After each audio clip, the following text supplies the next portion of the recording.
उसका 3 अध्याय और उसका 1 से लेकर 5 तक कोई व्यक्ति पढ़े।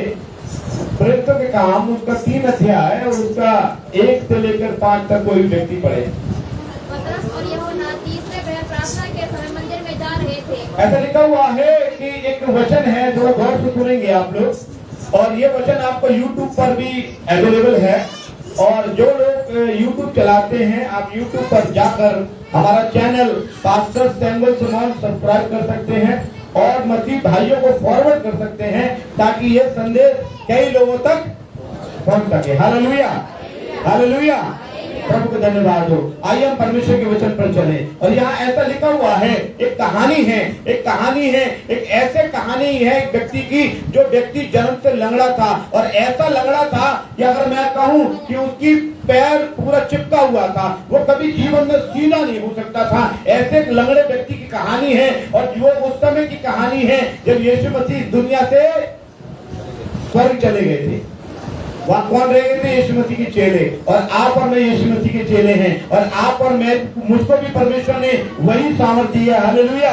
आप क्या करना है? जब आपके पास सामर्थ्य होगी, उस सामर्थ्य का प्रयोग करेंगे तो परमेश्वर आपकी प्रार्थना को भी सुनेगा। अब यहाँ पर कहानी इस प्रकार है। पतरस और यूहन्ना यीशु मसीह के 2 चेले हैं, और वचन में लिखा हुआ है तीसरे पहर अर्थात दोपहर के समय मंदिर जा रहे थे प्रार्थना करने के लिए, और लोग जन्म के लंगड़े को ला रहे थे। कितने को? जन्म का लंगड़ा है, तकरीबन 45 साल उसकी उम्र है। 45 साल से वो चला नहीं है, सोचिए। और ऐसा लिखा हुआ है कि जिसको वे प्रतिदिन मंदिर के उस द्वार पर जो सुंदर कहलाता है बैठा देते थे कि वो मंदिर में जाने वालों से भीख मांगे। मंदिर में जाने वालों से क्या करे? भीख मांगे। मंदिर में जाने वालों से वो भीख मांगे, ऐसा करके। और जब ये परमेश्वर के 2 दास वहां पर पहुंचे, पतरस और यूहन्ना वहां पर पहुंचे, तो उस भिखारी ने क्या बोला? 4 वचन पढ़े, कोई 3 और 4 पढ़े। जब उसने पतरस और यूहन्ना को मंदिर में जाते देखा तो उसने भीख मांगी। पतरस ने यूहन्ना के साथ उसकी ओर ध्यान देकर कहा, हमारी ओर देख। अतः वह उससे कुछ पाने की आशा रखते हुए उनकी ओर ताकने लगा। हाँ, ऐसा लिखा हुआ है। अगर आप पढ़ेंगे उसका 3 और 4 और 5, जी दोबारा पढ़ें।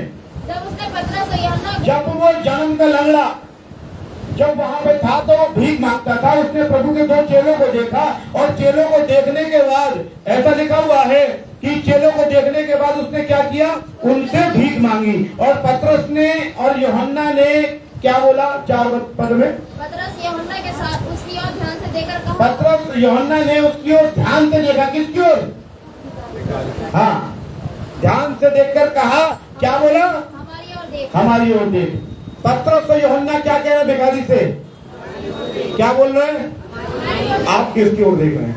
हालेलुया। आज का जो शीर्षक है, आपका ध्यान किधर है? आप किसकी ओर देख रहे हैं? और बाइबल में लिखा हुआ है, क्या लिखा हुआ है मेरे प्रिय बाइबल में? जी पढ़ें। हमारी ओर देख। ऐसा लिखा हुआ है, वो वचन था हमारी ओर, और वो लंगड़ा भिखारी कुछ पाने की आशा से ध्यान से उनकी ओर ध्यान से देख रहा है, और कुछ मिलेगा आज। लंगड़ा भिखारी कह रहा है क्या जो भी लोग आते हैं मुझे देखकर 1 रुपए 2 रुपए 5 रुपए चले जाते हैं। ये व्यक्ति क्या कह रहा है? हमारी ओर ध्यान से देख। तो इसका मतलब कुछ तगड़ा माल मिलने वाला है आज। पता नहीं सोना मिल जाए, पता नहीं क्या मिल जाए। अगर 1 रुपए वाले होते तो देकर भाग जाते। ये कुछ तगड़ा माल हमारे ऊपर मिलने वाला है। उसने बोला ध्यान से हमारी ओर देख। और वचन में लिखा हुआ है, आगे पढ़े लिखा हुआ है, अतः वो कुछ पाने की आशा से ध्यान से उनकी ओर। प्रॉब्लम क्या है मालूम? मसीह लोगों की, आज आपकी और मेरी, कि आज हमारा दिमाग, हमारा ध्यान हमारी समस्याओं पे ज्यादा है, जो समस्याओं को हल करने वाला है उसके ऊपर नहीं। हालेलुया। समस्या पे ज्यादा है। समस्या, देखिए मैं एक एग्जाम्पल दे रहा हूँ क्योंकि मैं छोटा करके प्रचार करता हूँ। मैं एक एग्जाम्पल कर रहा हूँ। ये शर्ट है, अगर आप सोचिए पूरी नीली शर्ट है, मतलब ये सफेद शर्ट है। इस नीली शर्ट में एक इसका थोड़ा सा इतना बड़ा पॉइंट है ना, अगर कुछ काला करके लेके यहाँ लगा दिया जाए, काला पॉइंट करके इधर लगा दिया जाए, तो सबका दिमाग किधर रहेगा? उस काले पॉइंट पर। वो काला, अरे गंदी इनकी शर्ट में तो कितना काला दाग लग रहा है। उनको क्या दिखाई दे रहा है? वो कालापन। ये पूरा नीला ये नहीं दिखाई देगा। क्या दिखाई दे रहा है? प्रॉब्लम यही है हमारे साथ कि हमारे जीवन में हमारा परमेश्वर बहुत बड़ा है। हालेलुया। वचन में लिखा हुआ है परमेश्वर की बड़ाई के बारे में, ऐसा लिखा हुआ है यशायाह 66 का 1 और 2 में लिखा हुआ है कि स्वर्ग मेरा सिंहासन और पृथ्वी मेरे चरणों की। कितना बड़ा है परमेश्वर, स्वर्ग से लेकर पृथ्वी तक भी नहीं समाएगा। परमेश्वर कितना बड़ा है, स्वर्ग से लेकर पृथ्वी तक भी नहीं समा सकता। परमेश्वर इतने बड़े हैं। और वचन में लिखा हुआ है, ऐसा लिखा हुआ है बाइबल के अंदर, मैं आपको बताना चाहता हूं इस बात के लिए, कितना बड़ा परमेश्वर है, लेकिन वो परमेश्वर दिखाई नहीं दे रहा। वो क्या दिखाई दे रहा है, मेरे रीढ़ की हड्डी का दर्द ना जा रहा भाई साहब। दर्द कितना था, रीढ़ की हड्डी थोड़ी सी है, इतना। परमेश्वर कितना बड़ा है, ओ विशाल है परमेश्वर। वो विशाल परमेश्वर लोगों को दिखाई, क्योंकि उनका सारा दिमाग, उनका सारा ध्यान समस्या के ऊपर है। समस्या को छुटकारा देने वाले परमेश्वर के ऊपर नहीं है। हालेलुया। और प्रॉब्लम यही है, वो कह रहा है कुछ हमारी ओर देख, और वचन में लिखा हुआ है वो ध्यान से देखने लगा। आज कुछ पाने की आशा है, तो क्या आप ध्यान से परमेश्वर की ओर देख रहे हैं अथवा नहीं? वचन में लिखा हुआ है वो कुछ पाने की आशा से ध्यान से देखने लगा। कुछ पाना चाह रहे हो तो ध्यान लगा लो। हालेलुया। हालेलुया। कुछ पाना चाहते हो तो परमेश्वर पर ध्यान लगा लो। आज एक वचन निकालेंगे मेरे साथ, भजन संहिता उसका 123 अध्याय, उसका 1 और 2 वचन पढ़ेंगे जी। भजन संहिता 123 का 1 और 2 पढ़ेंगे जी। 123 का 1 और 2 जी। स्वर्ग में विराजमान जी, मैं अपनी आंखें तेरी ओर लगाता हूं। जी, एक जैसे दासों की आंखें अपने। ऐसा लिखा हुआ है, हे स्वर्ग में विराजमान परमेश्वर, वो स्वर्ग में रहता है। और उसके लिए दाऊद राजा कहते हैं, हे स्वर्ग में विराजमान परमेश्वर, मैं अपनी आंख तेरी ओर लगाता हूं। आपकी आंख कहाँ है? हालेलुया।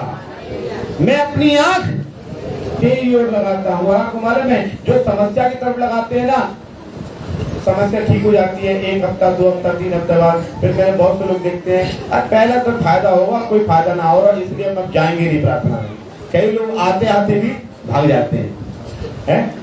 कारण क्या है, वो परमेश्वर को नहीं देख रहे। और दाऊद कह रहा है, मैं हे स्वर्ग में विराजमान, मैं अपनी आंखें तेरी ओर लगाता हूं। और आगे कहता है, एक उदाहरण दे रहा है। वो उदाहरण क्या दे रहा है कि देख, जैसे दास की आंख, दास वाला नौकर, नौकरों की आंखें अपनी स्वामी के हाथ की ओर लगी रहती है। जब शुक्रवार को कारखाने का हिसाब रहता है ना, तो मुनीम की तरफ आंखें लगी रहती है, आज मेरा कितना हिसाब हो जाएगा कारखाने वालों का। और तनख्वाह वालों का एक तारीख आते ही और वो मोबाइल पर वो देखते रहते हैं, क्या मैसेज आया, क्या मैसेज आया, क्या मैसेज आया क्या। कई लोग ऐसे भी हैं। हालेलुया। मेरे परिवार में कई लोग ऐसे हैं, मेरे मिलने वाले कई लोग ऐसे हैं। तो कह रहे भाई साहब जरा मोबाइल में देख के बताना, आज तो 2 तारीख हो गई, कल तो आ जाना चाहिए, अभी तक नहीं था। कारण क्या है, ऐसा लिखा हुआ है मेरे प्रिय, क्या लिखा हुआ है, देख जैसे दासों की आंखें अपनी स्वामी के हाथ की ओर, और जैसे दासियों की आंखें अपनी स्वामिनी के हाथ की ओर लगी रहती है, वैसे ही हमारी आंखें हमारे परमेश्वर यहोवा की ओर उस समय तक लगी रहेंगी जब तक भी हम पर अनुग्रह ना करते। हालेलुया। मैं आज आप समस्या और आंखों के बारे में बताना चाहता हूँ। मैं 3 उदाहरण दूंगा बाइबल से। पहला उदाहरण है एक चरवाहे का। कौन था? एक चरवाहा, एक भेड़ बकरियों को चराने वाला व्यक्ति, और अपने घर में सबसे छोटा, और बाप से बोलता था तू निकम्मा है। बाप क्या बोलता है? निकम्मा। एक बार क्या हुआ, शमूएल नबी पहुंचे, उसने बोला कि राजा का अभिषेक करना है, तेरे घर में कोई है जिसको मैं राजा बना सकूं, एक गडरिये के बच्चे को राजा बना सकूं, ऐसा कोई है? तो उसने बोला मेरा बड़ा बेटा, उसको तो अभिषेक कर दे एलियाजर को। उसने बोला ये नहीं। उसने बोला मेरे छोटे बेटे को राजा बना दे। उन्होंने बोला ये नहीं, तीसरे को राजा बना दे। उन्होंने बोला नहीं, कि कोई और भी है तेरे घर में, कि है एक निकम्मा। मैं अपनी भाषा में बोल रहा हूँ, बाइबल की भाषा में नहीं बोल रहा, अपनी भाषा में समझाने की भाषा में बोल रहा हूँ। है एक निकम्मा, वो बहुत ही नालायक है, बहुत ही लड़ने झगड़ने वाला लड़का है। और मालूम में क्या है, हमने उसको बकरियों पे भेज दिया, तू बकरियां चरा।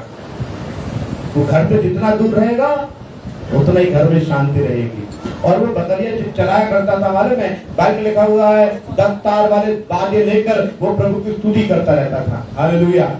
जंगल में, हाँ, आज के जंगल में बकरी चराने जाते हैं, मोबाइल लेके जाते हैं, फोन सुनते रहेंगे। वो क्या कर रहे, स्तुति बोलता रहता था। और बाइबल में लिखा हुआ है कि जब उसकी बकरियों पर शेर हमला करने के लिए आता था, बाइबल में लिखा हुआ है उसकी बकरियों पर जब भालू रीछ हमला करने के लिए आता था, तो वो कहता था अच्छा तू अभी मेरे बकरियों को खाएगा। वो प्रभु के नाम से वो शेर और भालू को 2 हिस्सों में फाड़ देता था। छोटा सा बच्चा है, ज्यादा उम्र नहीं है, इतना ताकत प्रभु ने उसको दिया हुआ है। एक दिन क्या हुआ, एक दिन बाइबल की कहानी है, पहला शमूएल उसका 17 अध्याय में कहानी है। पहला शमूएल 17 अध्याय में कहानी क्या है कि परमेश्वर के लोग, इस्राएली लोग और फिलिस्तियों में एक बार युद्ध हो गया। तो जो व्यक्ति भेड़ बकरियां चढ़ाता था, गड़लिया का जो बड़ा भाई था वो फौज में था। गड़लिया का बड़ा भाई, कहानी ध्यान से सुनना, मैं आपको 3 उदाहरण बताऊंगा। गड़लिया का बड़ा भाई फौज में था और उसके बाप ने बोला कि जा बड़े भाई को खाना दे आ। और जब खाना देने के लिए गया तो उसने क्या देखा कि एक 9-10 फुट का आदमी, कितने फुट का, 9-10 फुट का आदमी किसी ने देखा है? 9-10 फुट, दरवाजा 6 फुट का होता है, 9 फुट का आदमी कितना बड़ा होगा? 9-10 फुट का है, 9-10 फुट का आदमी। और क्या कह रहा है मालूम है? परमेश्वर के नाम को गाली दे रहा है और वो कह रहा है तुम में दम है, तुम्हारे परमात्मा में दम है, तो आओ कोई मुझसे लड़कर, अगर तुम मुझसे जीत गए तो मेरी पूरी सेना तुम्हारी गुलाम हो जाएगी। और वो लंबा चौड़ा आदमी को देखकर सब भाग रहे हैं। एक बहुत बड़ा लंबा चौड़ा आदमी का मतलब क्या है मालूम है? आपके जीवन में जब लंबी चौड़ी समस्या आ जाए, आप देख के भागते हैं, है परमात्मा में दम, है परमात्मा में दम, आओ किसी के पास भागे। अरे कोई जादू टोना करने वाले के पास भागे, अरे तांत्रिक के पास भागे, भक्त के पास भागे। बड़ी समस्या है, बहुत बड़ी समस्या है। और वचन में लिखा हुआ है मेरे प्रियो, वचन ऐसा बताता है कि उस बड़े गोलियत को देखकर, उस बड़े दानव वाले व्यक्ति को देखकर लोग भाग रहे थे। तो दाऊद अपने भाई को रोटी देने के लिए आया। उसने देखा कि एक दानव जैसे व्यक्ति से सब भाग रहे हैं, तो उसने जाकर क्या किया, ऐसा लिखा हुआ है उसका 17 पद में लिखा हुआ है कि वो रोटी लेके गया। 18 पद में लिखा, 24 पद में लिखा हुआ है कि उस पुरुष को देखकर सब इस्राएली अत्यंत भय खाकर उसके सामने से भागे। और जब उसे भाग रहे और वो ललकार रहा था इस्राएलियों को परमेश्वर के नाम से, और वो प्रेज़ द लॉर्ड, तब राजा ने कहा कि जो उस बड़ी समस्या, बड़े व्यक्ति गोलियत को, राक्षस को मार गिराएगा, उसको मैं अपनी बेटी दे दूंगा, राजा राज्य दे दूंगा।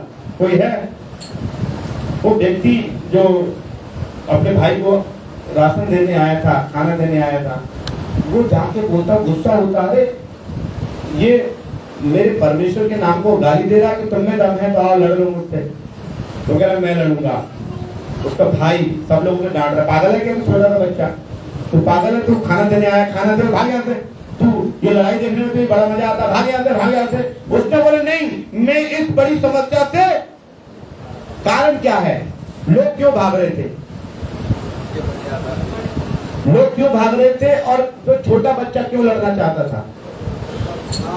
लोग इसलिए भाग रहे थे क्योंकि वो आदमी 9-10 फुट का उनको बहुत बड़ा लग रहा था।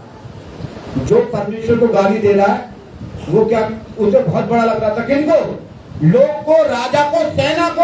हमें 10 फुट के आदमी को कौन मार लेगा, पागल है क्या? और वो तलवार लेके आता है, वो पीछे भागते हैं दौड़ के, और ये छोटा सा बच्चा को ये बड़ा व्यक्ति दिखाई नहीं दे रहा।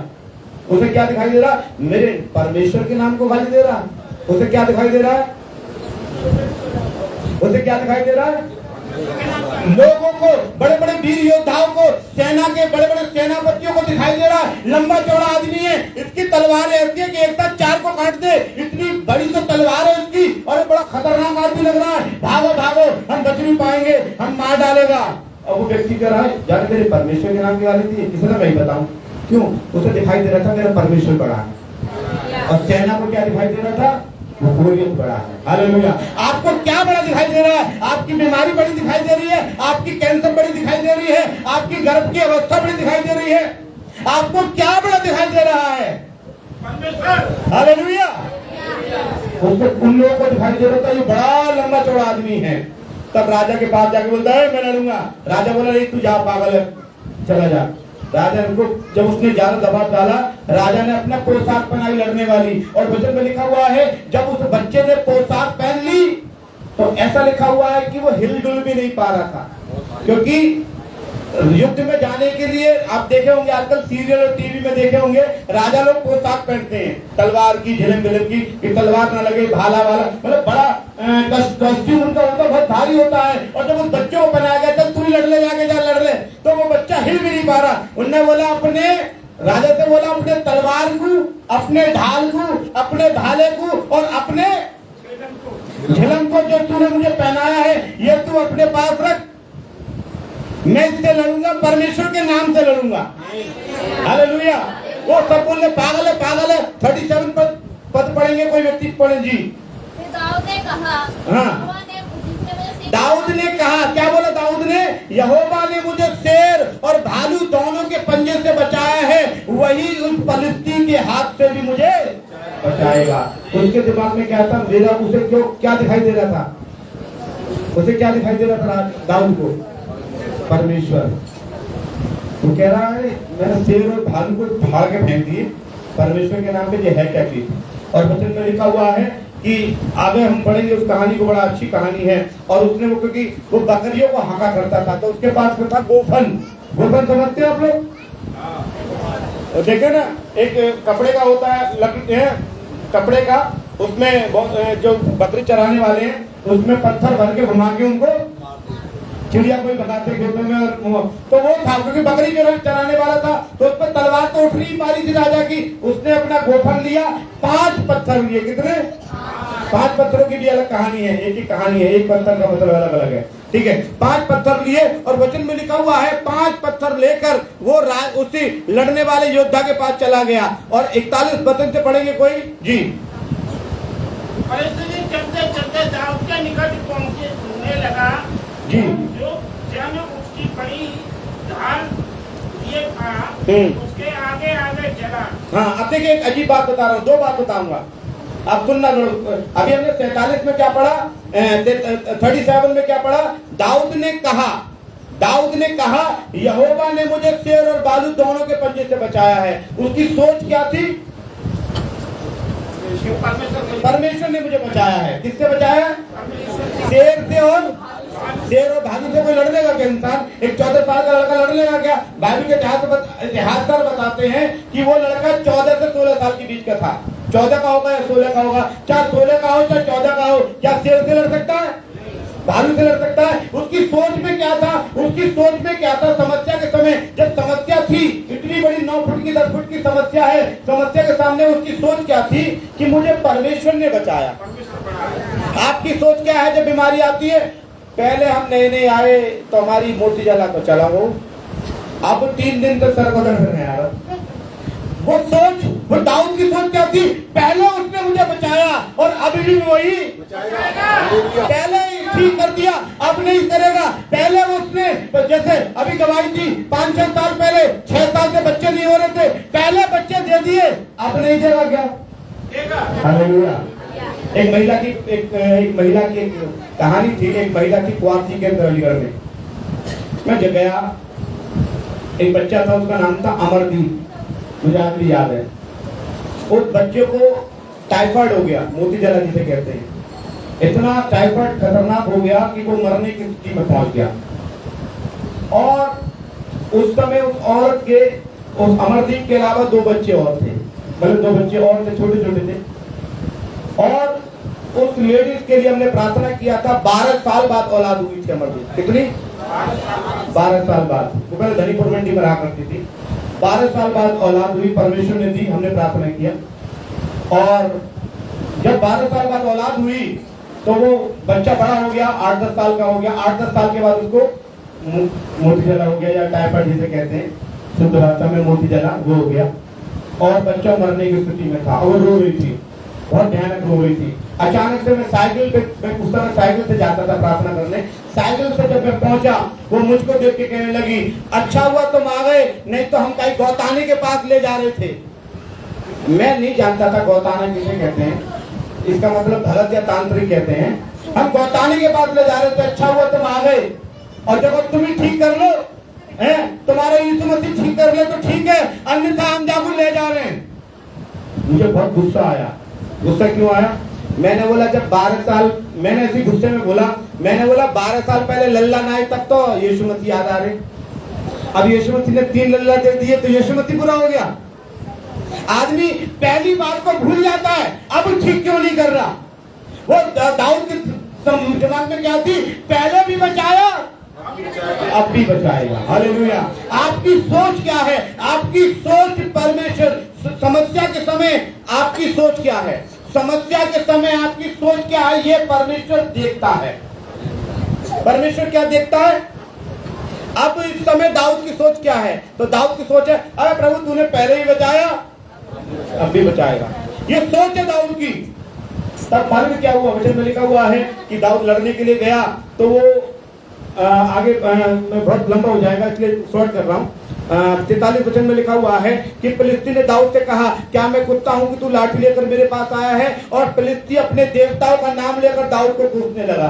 पहले प्रभु को गाली दे रहा था वो, और जब दाऊद आ गया, कितना बड़ा होगा, 16 साल का लड़का है, 14 साल का लड़का, 9 फुट के आदमी के सामने 3-4 फुट का होगा, और 3-4 फुट के आदमी के सामने देख के वो घबरा गया कि यार ये पूरी सेना में से यही लड़ने आया है, तो कुछ ना कुछ तो बात। वो घबरा गया, वो कह रहे देवता कहाँ है, देवता तुम भी आ जाओ मेरे संग, मैं अकेला लड़ना पाऊंगा इससे, देवता मेरा देवता तुम आ जाओ। और देवताओं ने उसकी बुद्धि खराब कर दी। आदमी जो ढाल लेके होता है, ढाल समझते, ढाल जो होता है वो सैनिक अपने हाथ में खुद लेता है, एक हाथ में तलवार एक हाथ में ढाल, ताकि ढाल से बचा सके तलवार से। उसने क्या कर दिया, एक छोटा होगा व्यक्ति जो 5 फुट का होगा, 6 फुट का होगा, उससे कहे कि ये आया लड़ने के लिए, तू ढाल पकड़ और मैं इससे लड़ूंगा। और जैसे ही उसने घुमा के पत्थर मारा तो ढाल वाला कितना उछल लेगा 10 फुट वाले व्यक्ति के, बचाएगा कितना बचाएगा। बुद्धि देखो, अगर मैं कहता हूँ गोलियत के हाथ में होती ढाल तो हो सकता है वो रोक भी लेता। ढाल किसके हाथ में दे दी, दूसरे आदमी के आदमी, उसने घुमा के पत्थर मारा, उसके सर में लगा और वो गिर गया। हालेलुया। मैं बताना चाहता हूँ, ये पहला उदाहरण है कि परमेश्वर बताना चाहता है, आप क्या देख रहे हो। आपको इतनी बड़ी शर्ट नहीं दिखाई दे रही, काला काला दिखाई दे रहा है? आप देखिए क्या दिखाई दे रहा है आपको। परमेश्वर जितना बड़ा परमेश्वर है वो दिखाई दे रहा है, नहीं दिखा रहा कि आपको आपकी छोटी सी समस्या दिखाई दे रही है। हालेलुया।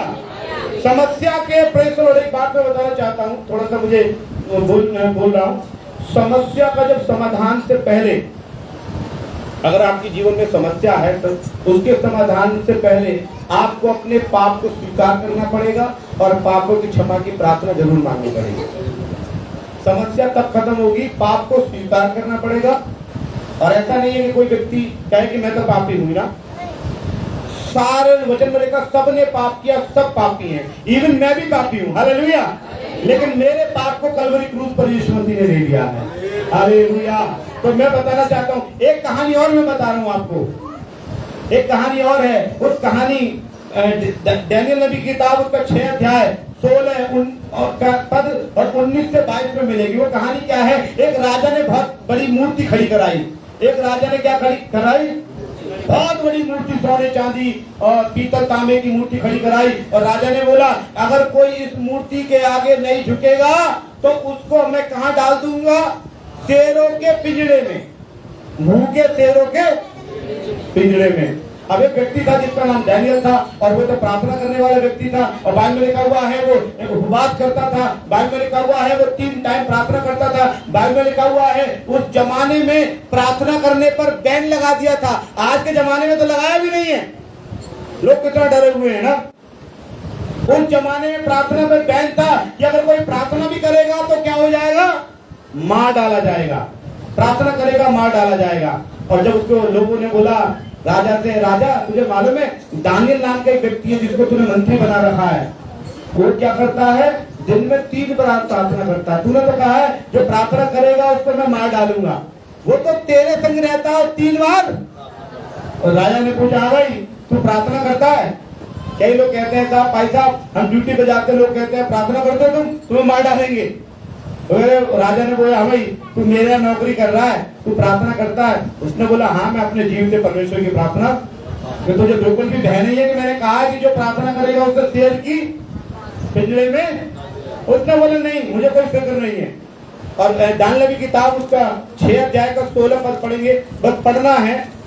हालेलुया, मैं ज्यादा एक्सप्लेन नहीं करूंगा जी। तब राजा ने आज्ञा दी तब राजा ने आज्ञा दी और दानियल आकर सिंहों के मार में डाल दिया। लिखा हुआ है वो डैनियल को शेर की पिंजड़े में डाल दिया। राजा ने आज्ञा दी तो डाल दो। और जब राजा ने आज्ञा दी डाल दिया, और मालूम है राजा के दिल में बेचैनी थी कि वो कहीं मर तो नहीं जाएगा, क्योंकि राजा का तो मंत्री था। वो मंत्री किसका था? लेकिन वो परमेश्वर की प्रार्थना करता था। नौकरी से बढ़कर उसने नौकरी से बढ़कर परमेश्वर को समझा। आज बहुत से लोग नौकरी को समझते हैं, भाई साहब नौकरी के चक्कर में प्रार्थना में ना आ पाए। नौकरी से बढ़कर उसने प्रभु को समझा। और बाद में लिखा हुआ है कि राजा बेचैन हो गया। 20 पद में लिखा हुआ है कि राजा 19 पद में कि सुबह उठकर राजा गया और जाकर वो शेरों के पिंजड़े में जाकर वो आवाज देता है, हे दानियल, हे जीवित परमेश्वर के दास। क्या आवाज देता है? उसे मालूम है, दानियल ने भी सोचा था कि शेर के पिंजरे में डाल दे, मेरा परमेश्वर तो शेरों से भी बड़ा। हालेलुया। और मालूम है क्या हुआ? वो कहता है, जब देखा राजा ने कि वो डैनियल शेर बैठे हुए हैं और वो टहल रहा है, तो उसने बोला, हे जीवित परमेश्वर के दास, क्या तेरा परमेश्वर होगा जिसकी तू नित्य उपासना करता है, तुझे शेरों से बचा सका? तब वो राजा कह रहा है, हे 22 पद में, मेरे परमेश्वर ने अपना दूत भेजकर शेरों के मुंह को ऐसे बंद कर दिया कि उन्होंने मेरी कुछ भी हानि नहीं की। हालेलुया। मैं उस बात को भी देख रहा था। डैनियल ने सोचा है, मेरा परमेश्वर बड़ा है, राजा की आज्ञा को मैं पालन नहीं करूंगा कि प्रार्थना ना करूंगा, मैं प्रार्थना करूंगा, क्योंकि उसकी प्रार्थना ने ही उसे शेरों से। आपके समस्या में से क्यों नहीं बच पाते? आप कहते हैं पादी साहब तो प्रार्थना करें, हम ना करेंगे। आपकी प्रार्थना ही आपको बचाएगी। हालेलुया।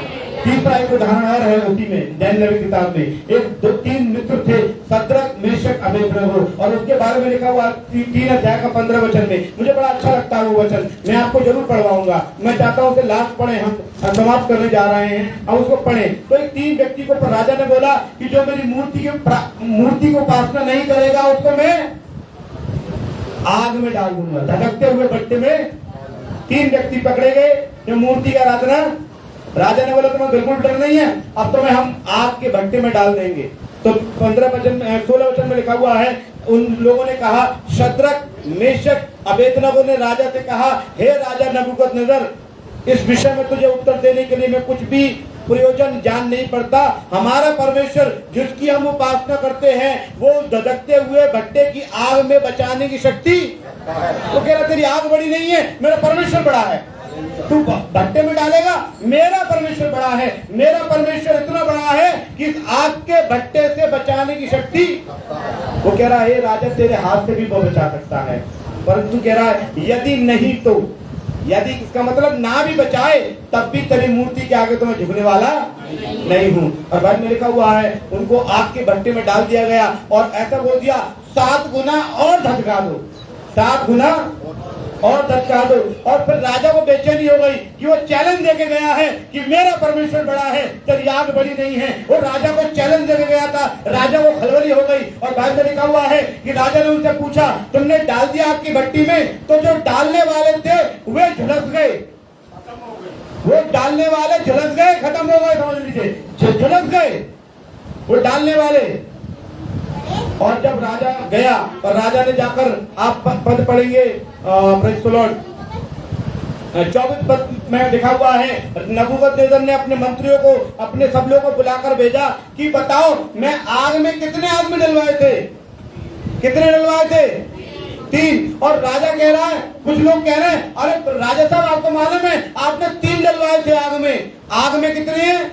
4। ये चौथा कौन है?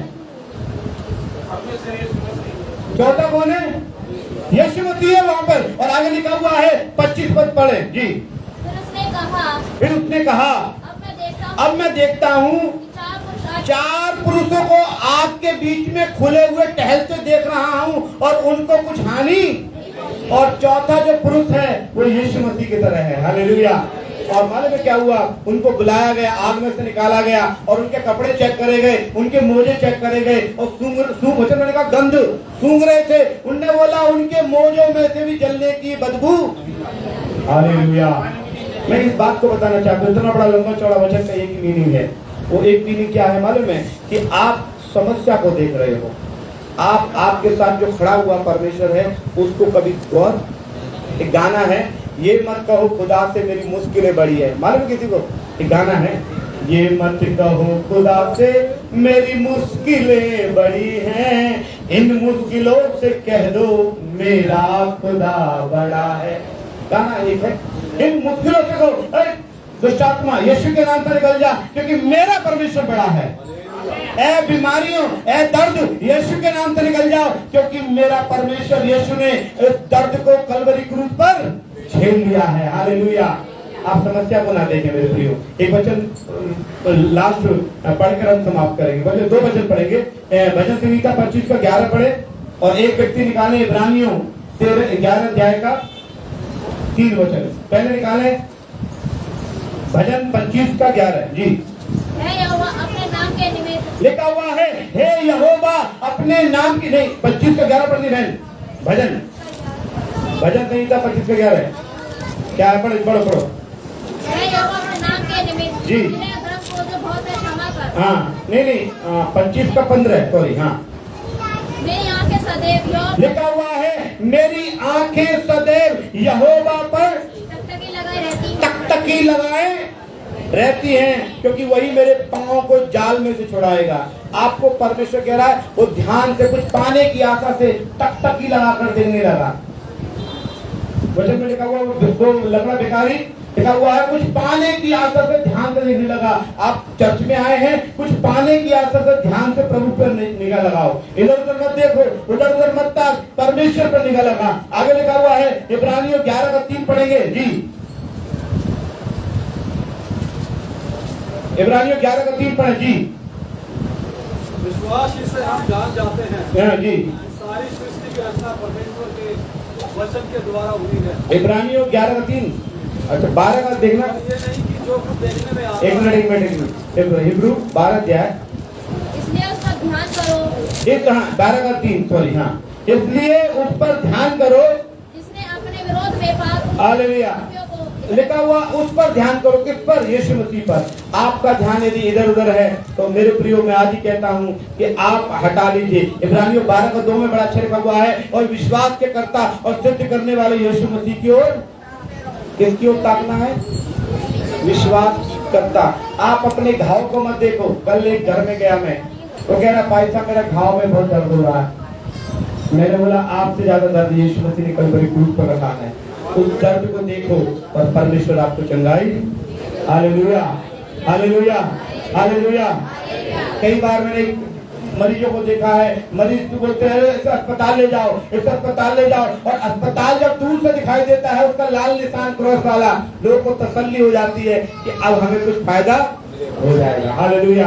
उस क्रूस के निशान को देखोगे आपको थोड़ी तसल्ली हो जानी चाहिए, क्योंकि आप देख कुछ और रहे हो। हालेलुया। और अगर आप बोलते रहोगे अरे मुझे तो कोई फायदा नहीं, मुझे तो कोई फायदा नहीं, फल में क्या होगा? इस शरीर को कभी भी फायदा नहीं है। हालेलुया। इस शरीर को कभी फायदा, जब तक आपकी आत्मा मजबूत नहीं होगी तब तक आप अपने आप स्वस्थ भी नहीं हो सकते। आत्मा मजबूत तो आप ठीक, आत्मा कमजोर तो आप जीवन भर बीमार रहोगे। हालेलुया। इसलिए आप अपने ध्यान परमेश्वर में लगाओ और उससे अपने आशीर्वादों को प्राप्त करो। आइए प्रार्थना में चले। धन्यवाद स्वामी। ओ प्रभु जी धन्यवाद करते हैं। ओ री बाबा शखर